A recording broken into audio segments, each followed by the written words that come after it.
when it comes to what to hang your hat on in any given moment, I would choose impermanence over peace, freedom, presence, or any other term we have for the various experiences that we cherish in the moment. And I would choose impermanence every day of the week. Here's the reason.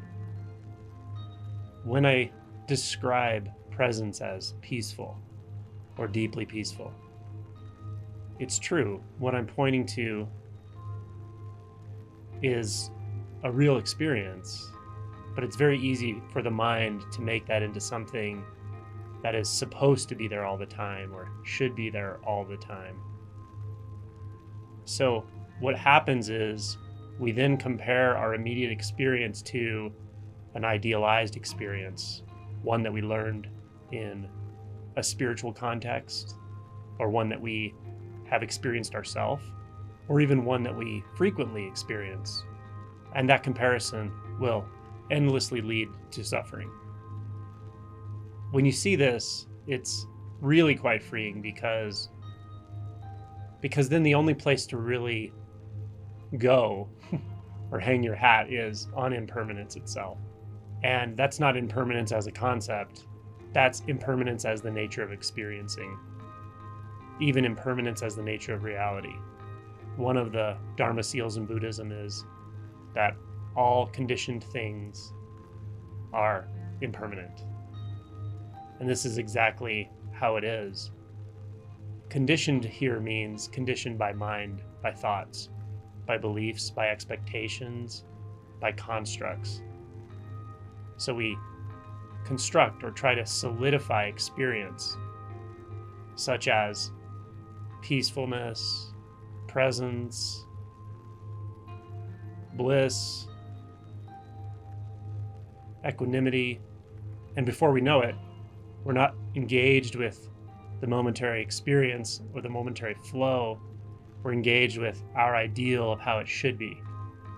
We've moved our attention back to the safety net of the mind, reflecting what's happening instead of experiencing directly what is happening, which is always impermanent, always transient. It's also always alive, always immediate, always intimate. But again, all those words or identifiers can become tags.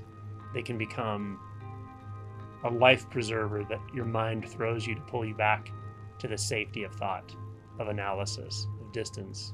So again, if I were to orient to anything, if I were to recommend orienting to anything, it's impermanence. So how do you find impermanence? Open your eyes. See what's right in front of your face.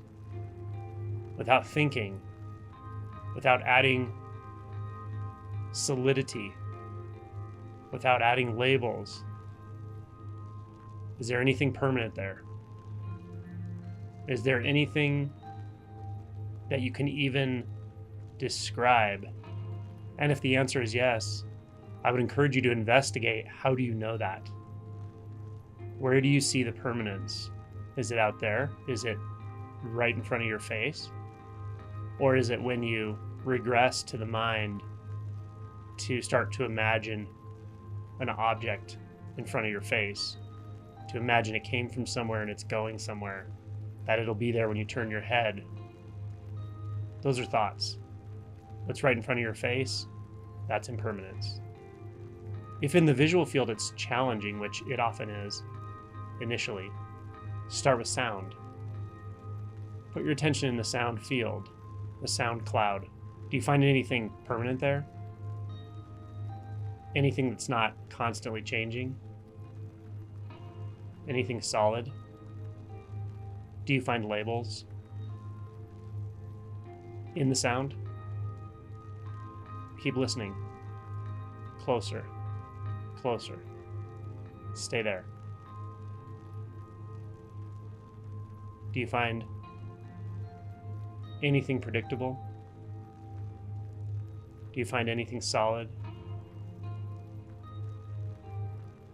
Do you find anything doubtable? Those are all conditions. Those are mental constructs. When you put your attention in sound directly, you're experiencing the unconditioned. The unconditioned is impermanent. That's where freedom lies. Investigate the sensations in the body, wherever your attention is called. The hands, feet, chest, back, neck, head. Just that. The sensations themselves, standing on their own, not called anything, not meaning anything specific, not leading your attention into a narrative or thoughts, but just the sensations. Do you find anything conditioned there? Do you find anything knowable with thoughts in the sensations without returning to thoughts? Is it describing itself, or is it just what it is?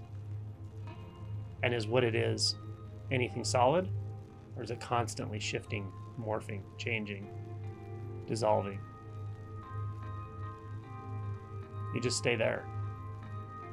That's impermanence. Impermanence will take care of everything, because it is everything. Everything here is a concept, but what it refers to can only be impermanence.